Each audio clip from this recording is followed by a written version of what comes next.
To get more views on the Islamic State of Iraq and the Sham massacres in Serikanye, Mr. Vicent Partal, the founder and manager of VilaWeb, will join us now live from the Catalonia, Barcelona. Mr. Partal is also a former reporter who has won numerous awards, such as the National Journalism Prize, and author of several books on politics and journalism. Thanks for being with us today on Ronahi, Mr. Partal. As you followed in our bulletin, the armed groups committed a new massacre against the civilians in Rojava. This massacre and others committed by the Syrian regime and the armed groups since the beginning of the Syrian crisis are taking place amid global silence. What is your reading on this?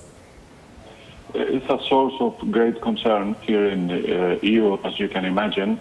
I think the whole situation is a shame. The Syrian regime for years is conducting a war against its own population and against the Kurdish population. That is just a shame. It's impossible to understand how the international community cannot accept that. But the events taking place recently are still more dangerous, in my opinion, because the involvement of this Islamic State in Iraq and the Levant organization that looks like it's out of control of everyone and only can be worse for the population, the activity of this kind of gangs.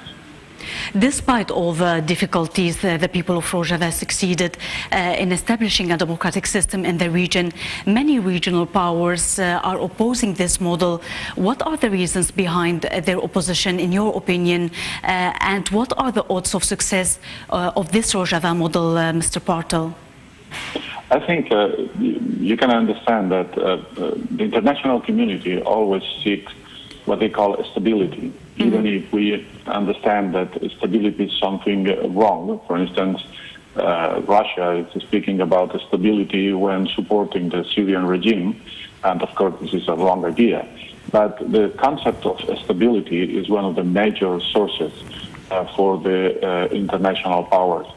And just they shift the alliance when the new processes means more stability. In this idea, I think that the Kurdish Syrians, the people of Rojava, is winning the battle.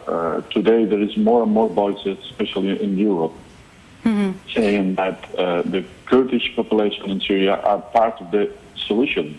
They are not the problem, they are part of the solution. And in my opinion, the steps that people in Rojava are taking to establish a self-government and to demonstrate to the international community that they can set up a new kind of government in the region are very important, and people is looking more and more with attention to this movement. As you know, Mr. Partal, Kurds are the biggest nation without a state. Taking into consideration the changes the countries in the Middle East are going through and the Kurdish achievements, can we expect any change in the status of the Kurds in the future? Again, I think that people, especially in Europe, I'm not so sure about the United States, but in Europe, people is looking at the Kurdish as a possible solution and even as a possible example for the whole region, because the Kurdish idea, the way Kurdish people look to some things, like, for instance, the women position in society, democracy, collective rights, etc., in fact, are far more progressive than any other position in the region. And so I think for more and more people, Kurdish problem is becoming a Kurdish solution, source of stability for the region. A Kurdish state in the region could be an example and a solution for some problems, especially if the situation in Turkey can change and the recognition and the right to self-determination of the Kurdish people in Turkey also is allowed. The Syrian regime will hold presidential elections on June 3rd. The Kurds will boycott the polls. What is your take on these elections, Mr. Partal? Will it solve the Syrian crisis or complicate it more, in your opinion? No, I think no one can really believe that the Syrian elections can have any kind of democratic values behind. I think it's no one in the world believes these are fair elections. Let us also talk about the last week's European elections. Can you tell us more, please, about the results of the pro-independence parties in Catalonia?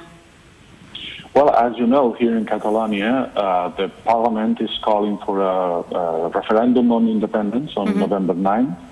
And these elections were very important because the pro-independence parties make a lot of gains. In fact, the oldest pro-independence party, the Republican left, won the election for the first time in a century, in fact, because the last time they won an election was in 1959. So it was a huge success. They got the major cities in the country. And the current ruling party, the Convergencia and Unió party in the government, Liberal Democrats, they also got a very good result. In fact, were the only government party in Europe that get more votes than in previous elections. So the two major forces behind the independent process were the clear winners in this election, and we expect that in September, when the election will be officially called, the referendum will be officially called, we will enter in a very interesting time until the referendum, that every poll we have, every electoral result, tell us that will be won by the pro-independence party. The question is that the Spanish government is still saying this is illegal, and there will be a kind of a clash that at the end will be probably solved by the international community. Vicent Partal, founder and director of VilaWeb, you've been with us from Barcelona, Catalonia. Thank you very much for speaking to Ronahi. A pleasure.